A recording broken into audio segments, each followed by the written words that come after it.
പശ്ചിമ ബംഗാളിൽ ഞാൻ നേരത്തെ പറഞ്ഞ വാർത്തയാണ്. എൻഫോഴ്സ്മെന്റ് ഡയറക്ടറേറ്റ് ഇഡിയുടെ പരിശോധന നടക്കുകയാണ്. ലോട്ടറി ടിക്കറ്റ് വഴി കള്ളപ്പണം വെളുപ്പിച്ചതുമായി ബന്ധപ്പെട്ട കേസിലാണ് ഇഡിയുടെ അന്വേഷണം. ബൽറാം നെടുങ്ങാടി മറ്റു വിവരങ്ങൾ നൽകും. ബൽറാം, കൂടുതൽ വിവരങ്ങൾ നമുക്ക് എന്തൊക്കെയാണ് ഈ വാർത്തയെക്കുറിച്ച് ഇപ്പോൾ ലഭിച്ചിട്ടുള്ളത്?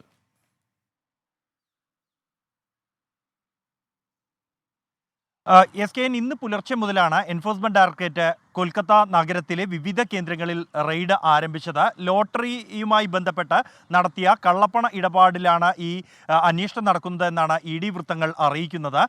പ്രധാനമായും ചില വീടുകൾ, ഒപ്പം തന്നെ മൈക്കിൾ നഗറിലെ ലോട്ടറി ടിക്കറ്റ് പ്രിന്റിംഗ് ഫാക്ടറിയിൽ റെയ്ഡ് നടത്തിയിട്ടുണ്ട്. ആ റെയ്ഡ് പൂർത്തിയായിട്ടുണ്ട്.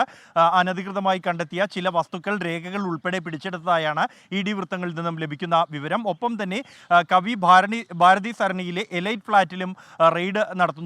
ഇത് ഈ ഒരു ഫ്ലാറ്റ് സമുച്ചയത്തിലെ 3 ഫ്ലാറ്റുകളിൽ റെയ്ഡ് നടക്കുന്നു എന്നാണ് ED വൃത്തങ്ങളിൽ നിന്നും ലഭ്യമാകുന്ന വിവരം.